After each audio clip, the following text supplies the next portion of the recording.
Manusia di masa depan tidak memiliki hak untuk batuk. Semua orang harus menutup mulut mereka dengan erat. Bahkan menarik napas dalam pun menjadi kemewahan. Karena jika mengeluarkan sedikit suara, akan mendatangkan bencana besar. Ternyata beberapa hari sebelumnya, sekumpulan monster menakutkan tiba-tiba muncul di langit New York. Pendengaran mereka sangat tajam. Begitu terkunci olehnya, manusia tidak mungkin selamat. Seperti para penyintas lainnya, gadis hitam bertahan dengan tetap diam.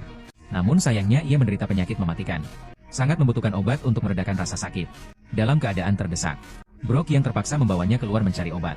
Tak lama kemudian mereka langsung menjadi incaran monster. Melihat banyak monster mendekat dengan cepat, mereka buru-buru lari ke jalan raya. Di saat genting, Hyangge menghancurkan kaca mobil, menggunakan suara alarm untuk mengalihkan perhatian monster. Keduanya pun berhasil melarikan diri ke stasiun MRT 7. Tak disangka, saat lift baru turun setengah jalan, suara mengerikan terdengar dari belakang. Keduanya langsung memperlambat langkah karena ketakutan. Khawatir suara langkah kaki akan menarik perhatian monster. Tapi setelah sampai di bawah, mereka baru menyadari, ada juga monster di tempat ini. Gadis berkulit gelap memberi isyarat untuk pergi dari sisi lain, sambil berhati-hati menghindari barang-barang di lantai. Setelah susah payah mencapai pintu keluar di seberang, tiba-tiba seekor monster jatuh dari atas. Tampaknya mendengar suara mereka. Saat monster itu semakin mendekat, mereka terpaksa mundur perlahan ke lorong samping. Ternyata jalan keluar sudah tertutup. Satu-satunya cara adalah bersembunyi di selokan. Tak tahu seberapa dalam genangan air ini. Ketika menyadari kaki mereka masih bisa menyentuh dasar, barulah mereka bisa bernapas lega. Mungkin di ujung sana ada jalan keluar. Tapi tiba-tiba saat sedang berjalan, Hei Mei mendengar suara dari atas. Dia mengarahkan senternya ke atas. Ya ampun, ada monster sedang tidur di sana. Dia langsung menurunkan senter Hyangge. Takut cahayanya mengganggu monster itu. Untung ada suara aliran air yang menutupi. Keduanya tidak terlihat monster saat melewati. Tapi ketika menyadari air semakin dalam, kakak Hyang mulai panik. Melihat dia hampir kehilangan kendali, Hei Mei segera membuatnya tenang.